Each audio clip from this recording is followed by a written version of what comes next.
It starts small. A glance, a wish, a quiet thought. Why can't my life be like hers? But coveting isn't harmless, it's a seed. And once it grows, it chokes contentment, blinds gratitude, and makes us despise the blessings already in our hands.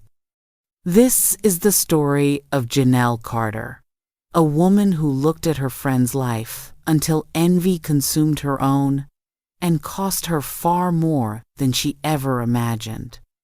Inspired by Exodus 20:17, "Thou shalt not covet thy neighbor's house, thou shalt not covet thy neighbor's wife, nor his manservant, nor his maidservant, nor his ox, nor his donkey, nor anything that is thy neighbor's." This is Tales of Kingdom Truth. Janelle Carter lived a simple life. She had a supportive husband, 2 healthy children, and a decent job. But whenever she visited her childhood best friend, Mariah, she felt small.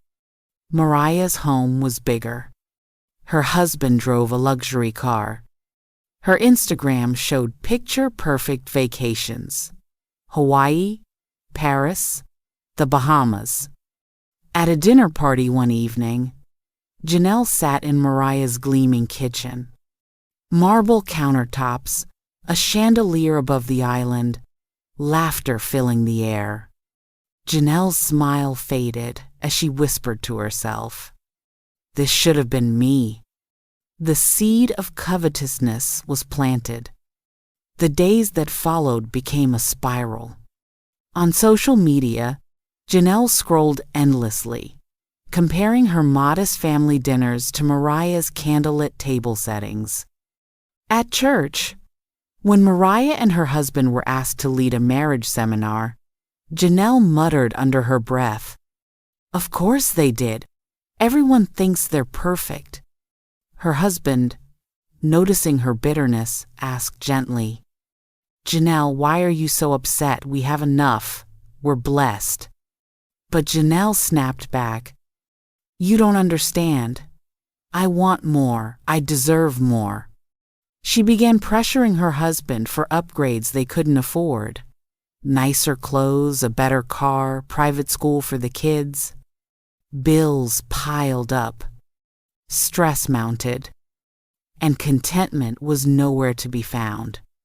One afternoon at work, Janelle overheard 2 co-workers talking about a side hustle that promised quick returns. Investments with little effort. Big payouts. Her heart leapt. This could be my way up. She poured thousands into it, money they didn't have, without telling her husband. For weeks she fantasized. New designer bags.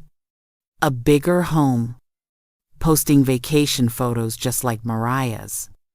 But soon, reality hit. The business collapsed. It was a scam.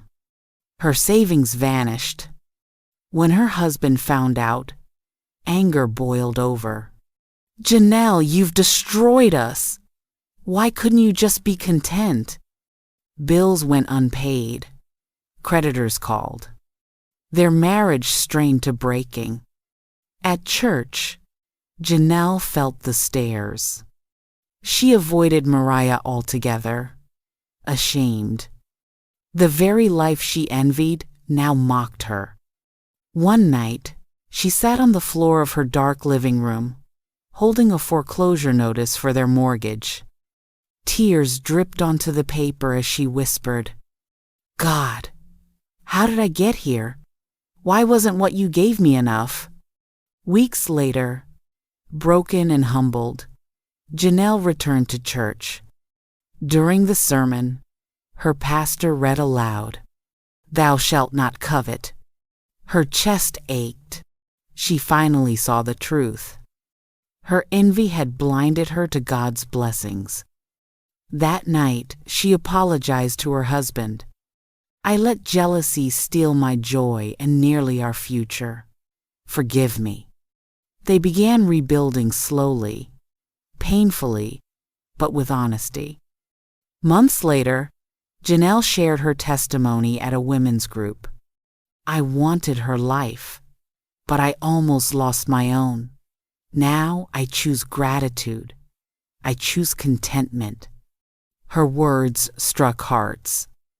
Other women nodded through tears because they too had been prisoners of comparison. Covetousness always promises joy, but delivers chains. It convinces us that God's blessings aren't enough. But when gratitude returns, freedom follows.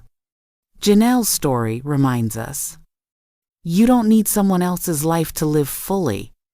God's plan for you is already more than enough. This was Tales of Kingdom Truth. Until next time, judge less, envy less, love more, and remember, the truth is always in the tale.